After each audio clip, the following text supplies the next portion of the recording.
मैं 10वीं के लिए भी जाऊंगा। 5वें ग्लोबल फिनटेक फेस्ट में बोले मोदी। मुंबई में ग्लोबल फिनटेक फेस्ट 2024 को संबोधित करते हुए प्रधानमंत्री मोदी ने कहा है, क्या यह आपका 5वां शिखर सम्मेलन है? मैं 10वें शिखर सम्मेलन के लिए भी जाऊंगा। वहीं उनके संबोधन के एक वीडियो में इस टिप्पणी के बाद लोग तालियां बजाते दिखे। उन्होंने कहा, विश्वास के साथ कह सकता हूं, हमारा सर्वश्रेष्ठ अभी आना बाकी है। किन 4 और कंपनी को दे दिया गया है नवरत्न दर्जा, वो क्या है इसके मायने?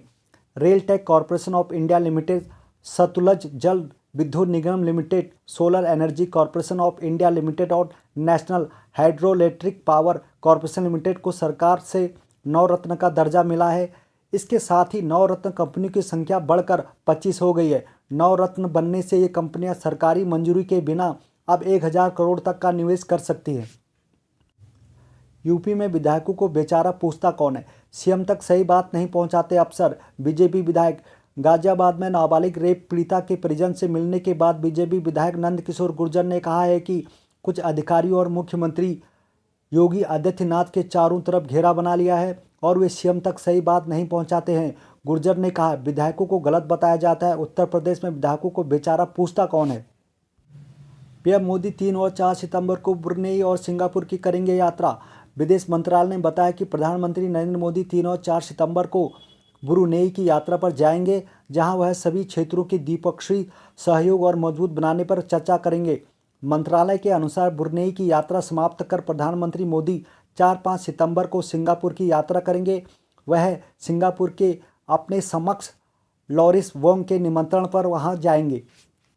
अंतर्राष्ट्रीय अपराध न्यायालय के गिरफ्तारी वारंट के बावजूद मंगोलिया जाएंगे पुतिन।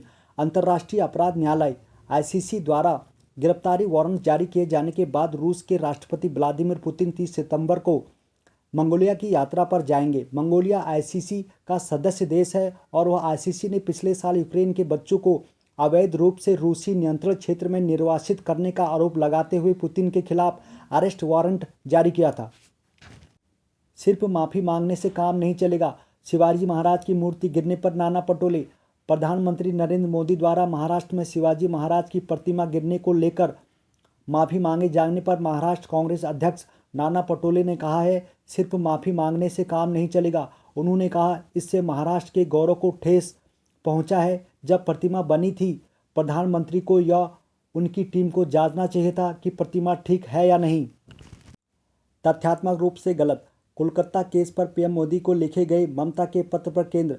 कोलकाता रेप हत्या मामले के बीच पश्चिम बंगाल की मुख्यमंत्री ममता बनर्जी द्वारा प्रधानमंत्री नरेंद्र मोदी को दूसरा पत्र लिखकर कड़े कानून और सजा के लिए अपना अनुरोध दोहराए जाने पर केंद्र ने कहा है कि कड़े कानून पहले से ही लागू हैं।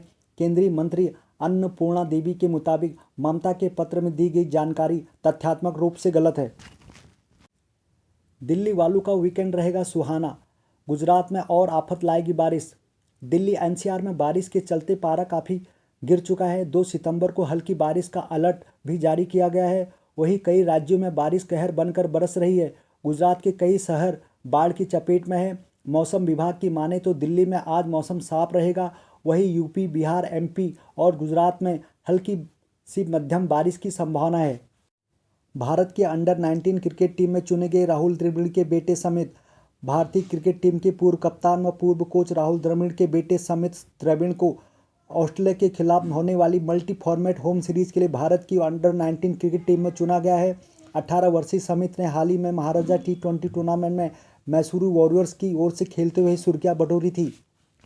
पतंजलि के दंत मंजन में मछली के अवशेष होने के दावे पर एससी ने रामदेव और केंद्र को भेजा नोटिस।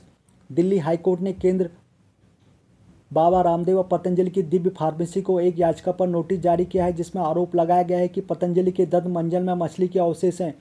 याचिकाकर्ता ने दावा किया है कि उत्पाद की पैकेजिंग पर ग्रीन डॉट शाकाहारी उत्पादों को दर्शाने वाला है, जबकि सामग्री सूची में सीपिया ऑफिसिनेलिसिस कॉमन कटलफिश शामिल है।